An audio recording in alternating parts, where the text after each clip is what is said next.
everybody, and welcome to a very last minute video of doing a special film reaction, a special short film reaction for Titanic Month. But before I get started, I am going to be introducing you to a very certain someone that you've come across before, and it is Jamie from Old Shipping Lanes. Hey Jamie, how are you?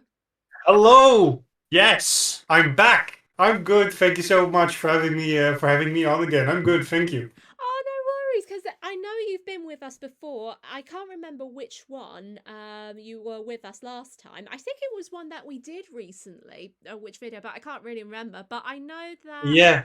in this criteria, with the short film that we're going to be reacting to today, I Yeah. know I've been on your channel when the Yeah. trailer came out. So it's really good for you to come back onto the channel to talk Well, about the I'm movie very itself. very excited. I'm excited. Even though I know it's about already, I'm going to probably let you do like the introduction there, Jamie, because I know this is in your criteria and you love this film so much. So I'm going to Oh leave yes. you to the mic. The floor's all yours. Yes. Yes. Yes. Well, I've seen this movie before, but I can tell from experience. I can tell your audience that this is a movie I think you all in this video will enjoy. This movie is about a crew member from the RMS Titanic, Fredrick Fleet.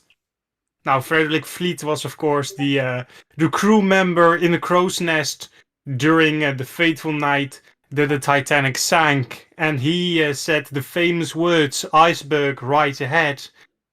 He survived the sinking, actually. Um, I'm not an historian, so maybe you know this one says in what lifeboat he was. I don't. I, I'm not so good with remembering the number of lifeboats. Oh, no, that's perfectly But he fine. survived. Yeah. The only thing, of course, is that he faced a lot of scrutiny when he survived.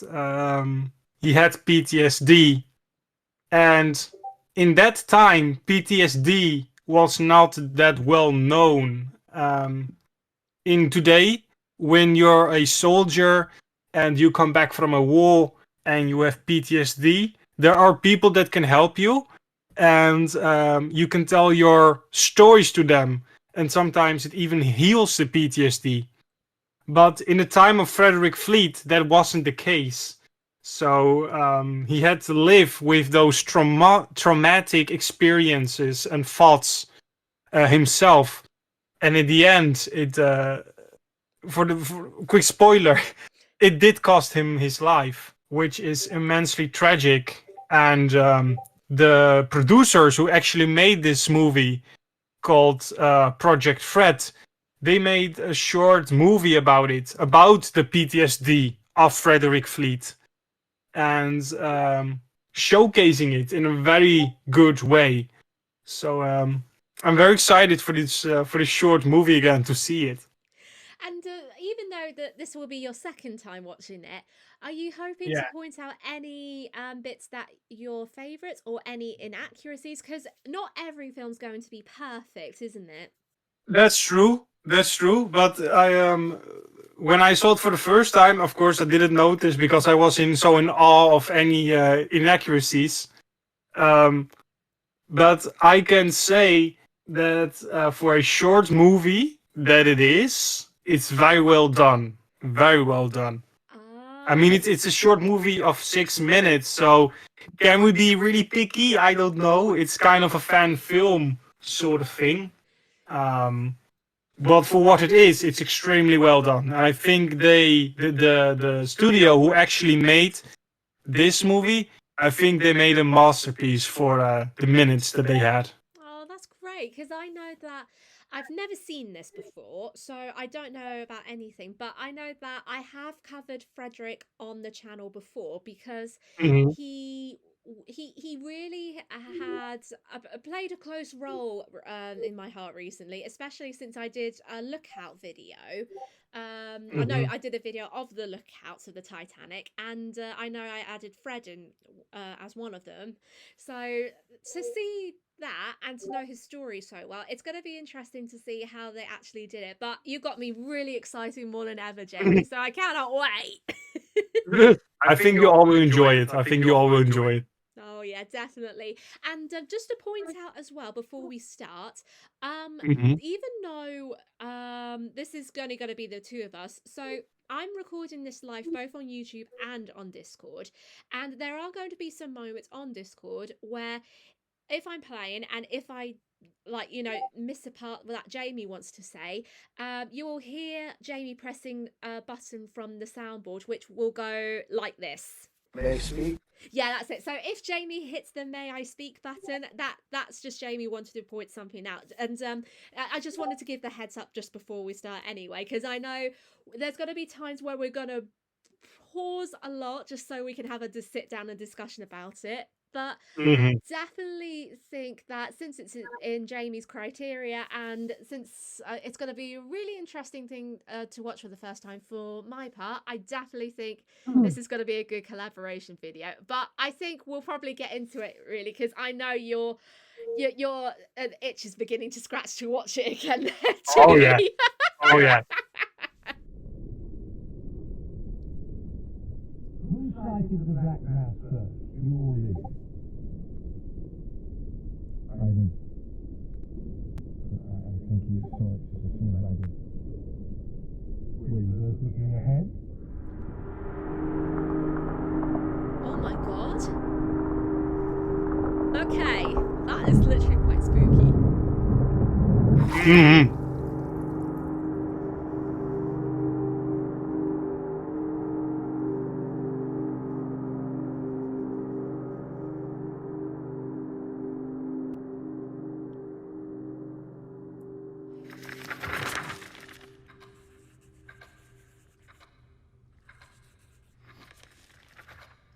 And what did you do when you left the bridge, Mr. Fleet?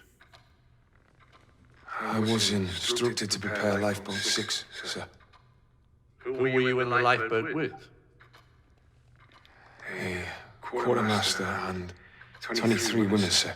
Right, I'm going to probably stop right there because even though this is fully explained in the testimony of Fredrick Fleet, and you can actually read the testimony online, I wanted to pause there briefly just because I wanted to talk about lifeboat number 6, which Fleet survived.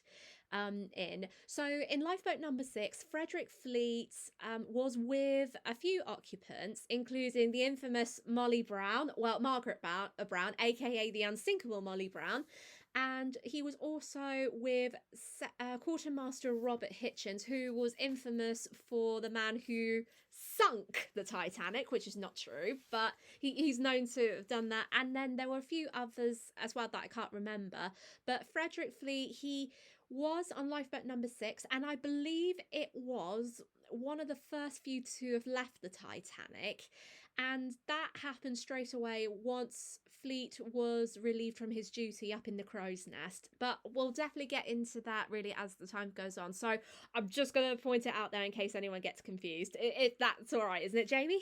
It is. And if I may point something out, I read this in a book called 1140, written by Brad Payne, who goes about in detail about all the things that happened on the bridge and in the crow's nest before the iceberg actually hit the ship.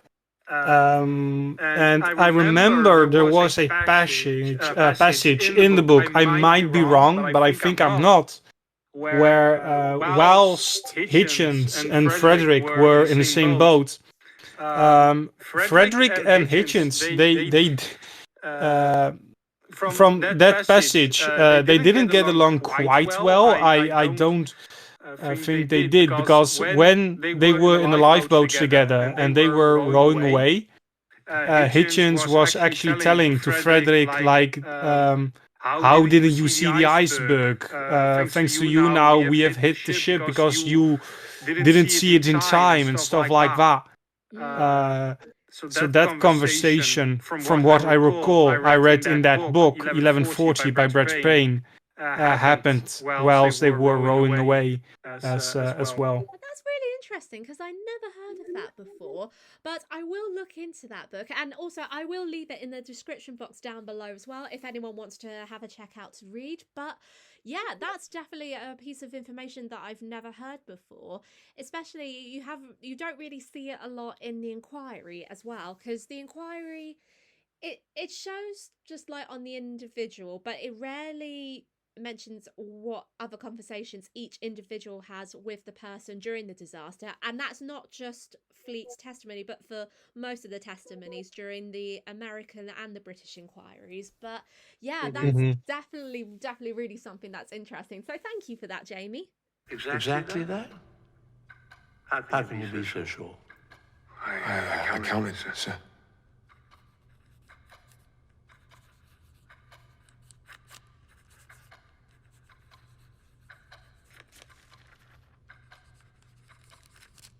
And the men, they didn't try to get in. No, sir. What did they do? They just watched.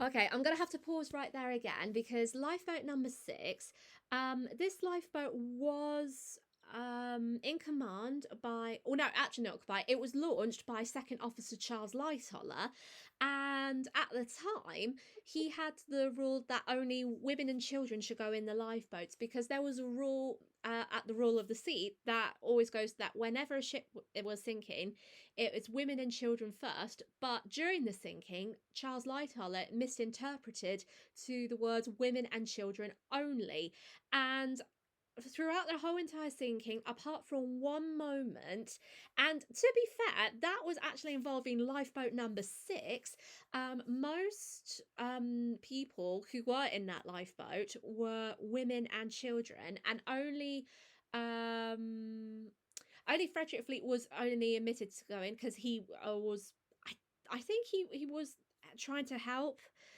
Quartermaster Robert Hitchens to command lifeboat number 6. I don't remember, but you might have to correct me if I'm wrong, Jamie. But yeah, but then what happened was that when the lifeboat was lowering, there was a cry that goes, "We've only got one sailor on board," and that was a reference to Hitchens. And what happened next was that Lightoller allowed a yachtsman on board, Arthur Puchin, I think his name was, but I can't remember. But Yes, Puchin. yeah, that's right. Okay, and then he was the only man that Lightoller left in that night. So mostly that lifeboat 6 was full of women and children, though Fredrick Fleet in the testimony, he did mention that little bit, which was true, but I can't remember if he mentioned about the major actually going into lifeboat number 6. But yeah, I definitely think that was all good.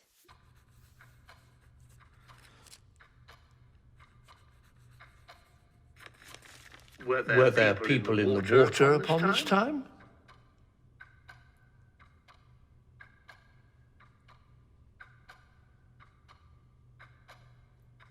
Yes.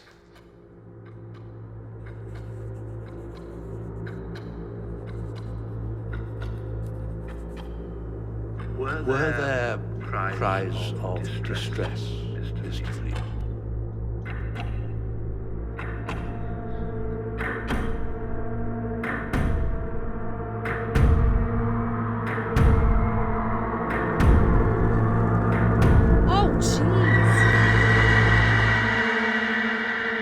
Were they in distress, sir? Yes, sir.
Now, this is something that I really didn't expect. I know that we were probably going to stop to have a lot to say, but we didn't this time, which is really interesting. No.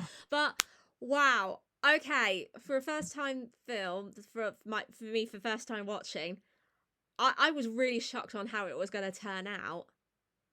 Oh, I mean, it's so brilliantly well done, and I think you were right, Jamie. They did put a lot of effort to it, and it didn't need any words, did it? Yeah.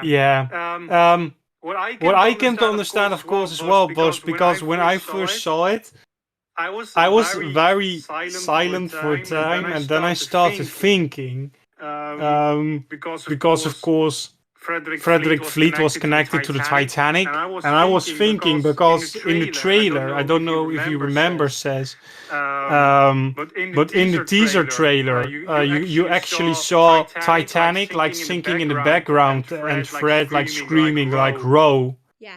And I was like, oh yeah, we're gonna see that scene as well, you know. Where is that scene? But then I realized is that this isn't about the Titanic. This is about Fred and Fred only. And that is what they told us.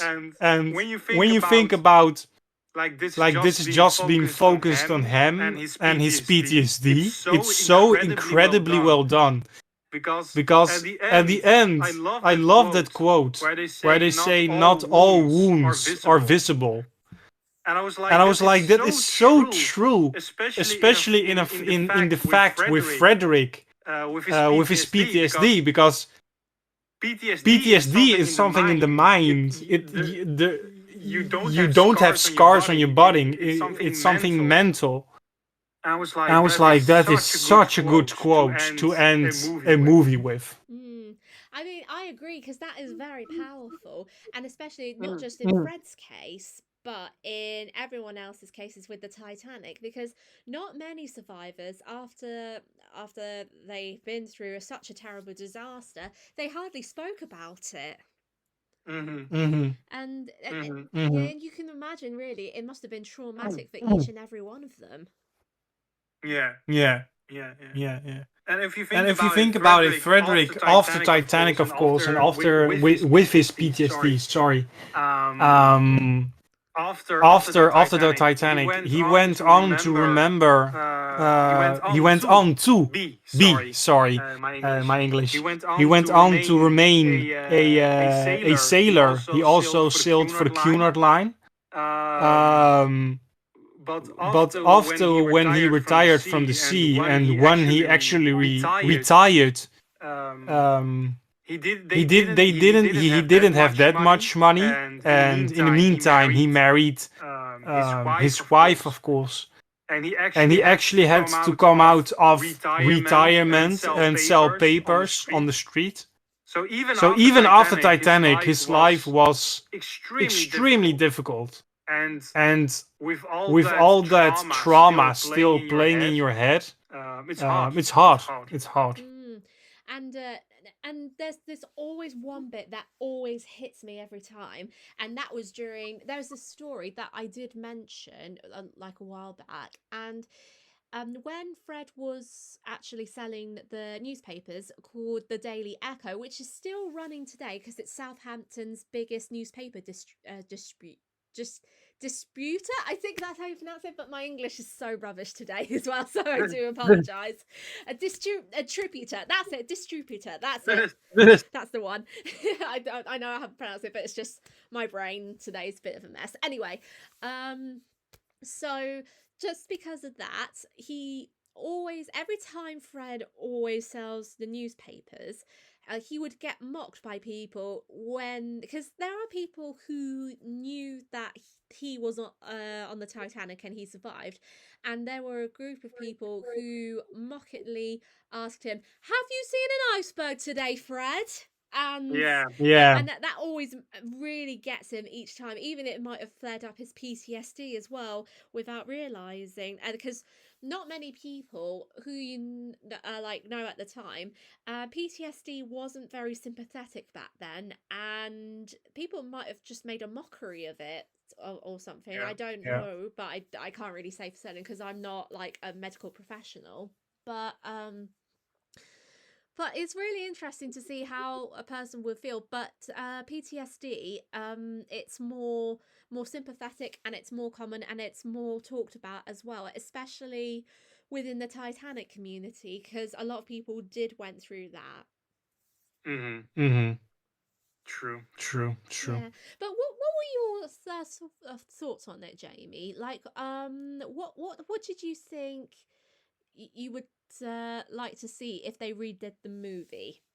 I would if they would redo the movie,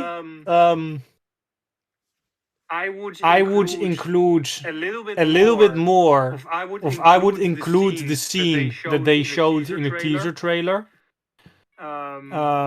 That's something I would include, but I also would include his final days, like what you said, like people mocking the newspaper, mocking him with saying, "Have you seen an iceberg?" I would have liked to see him reacting to that comment, and maybe a flashback, then back to that night.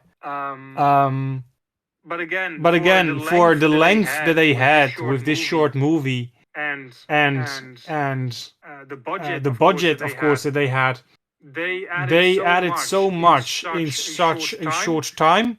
That it doesn't need maybe to have anything more. I hope I'm saying my words correctly. I hope you understand. Oh, no, I do. I know where you're coming from, Jamie. I definitely do. But if I would have done it, and if I would have had a bigger budget and maybe a little bit more time, that's what I would have done. Yeah, I mean, it's always really hard just to do, isn't it? So it's just one of those things where you feel that things do happen from time to time. But like you said, with such a limited budget, it is like a little bit harder. And another example, The Last Signals, about Jack Phillips and Harold Bride, even though it was a 45-minute length film, the budgeting they had at the time was probably a bit less than that, especially since that Tom Linsky, who did it, he was in school at the time. So, I mean, I think there is a difference between the movie producing there, but since this one, Fred, is more professional in terms of that aspect, I mean, if they did have enough finances, there could be chances where they could go into things a little bit more. And I definitely think what you said, Jamie, is definitely a really good idea and good suggestions, I would say, anyway. So, what, and like going off a little bit, and I'll probably just include this as a final question before we wrap up. If you ever saw another Titanic short movie or any movie about a survivor at all, which other survivor movie you would like to watch and why? That's a very good question. Oh.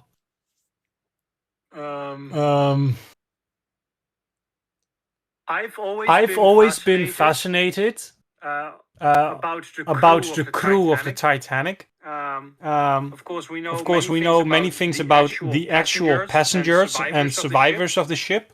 But what I would like to see in a short movie again, I think I would like to see two crew members, a short movie from, beginning with Barrett, with Chief Stoker Barrett in the boiler room, and I would like to see a movie about Phillips. Harold Bride. Sorry. Okay, so just what I would Harold like to Bride see. in general, like The Last Signals, or in a whole different aspect? In a whole different aspect. In a whole different aspect. Okay, Yes. so like in what way? Well, what would you say you wanted to focus on as just as an example? With Barrett, well, of course, he was the first to see the water like rushing in from the damage in the boiler room. We got a little bit about that in the Saving Titanic movie, but it was also more focused on the engineers and stuff like that. With Barrett, there we go again with Bride. I don't know. It's hard for me to say now, but I would like just like a renewal of a movie with this kind of budget, and then about Bride. That's definitely a good answer, though. I like that, actually. And I think if there was another film to be made about Harold Bride, I definitely think hopefully it'll just be a good one. But at least if there's another movie that will come along, hopefully it'll be just as good as Fred is. And I know it sounds like we are like cherry picking like stuff we wanted to see, of course, and things like that. But I think that's only the normal aspect of viewing something. Because if something is good like Fred, you always want something more. And I think I will always recommend this short movie to people if they want to see a different aspect to the story of the Titanic. Because even though there were some things I would like to have seen, I have more praises for this movie instead of like things I dislike. For what we got, I'm so extremely happy that we have this short movie in our community. Oh, yeah, I definitely agree with you, because it's not just a thrill, really, but it's also a great opportunity for Fredrick Fleet's story to be told, because it's not told much, because in movies you would just see him as the iceberg right ahead guy, but there's more to him than that, really. So it's definitely good that his story's focused on a bit more. As well, if we're talking about Fred, and this is something recent that I know you didn't know that this was coming out as well. But there's actually also a book coming out about Fredrick Fleet. I have a picture on my phone, but it is called An Ocean of Blame. Interesting and that will be written by Margaret Elizabeth Brooke, and that will be about Fredrick Fleet as well. So we'll learn about a lot more about Fredrick Fleet in the future as well. Nice. That's definitely really cool, actually. That to know that Fredrick's getting more attention there, I suppose. But again, you'll have to send me the link, Jamie, and I will leave it in the description box down below as well. And out of the two, if you have read them before, which one would you pick to be your favourite? Of books? Books? Yeah. The Ocean of Blame. That book needs still to be released. So I haven't read it. Read it yet. Oh, gotcha. Sorry, I thought it would just be out anyway. But hey ho, never mind. I'm just a bit silly. It's coming soon. It's coming soon, though. It's coming soon. Okay, you'll definitely have to keep me updated on those, though. I would definitely like. I would like to hear more about them. Actually, that would be quite fun. Yeah. But anyway, I think we'll probably wrap it up here, because I definitely think it was a really good live stream today. Jamie, thank you so much for coming on, and it's been an absolute pleasure talking with you about Fred the movie once again. And if you want to watch the movie yourself, I will leave a link to the movie in the description box down below. And if you have watched it yet, please share your thoughts in the comments, either on Jamie, talking to Jamie about it, or me. But I know that for Jamie, he knows about it more than I do, so I definitely recommend him. Too much praise. Oh, but you deserve the praise, Jamie. You really, really do. Oh, thank you so much. And anyway, I hope you have a wonderful day, guys. Stay safe, stay well, and we'll see you very soon. Take care. Bye. Have a good one, everybody. Bye-bye.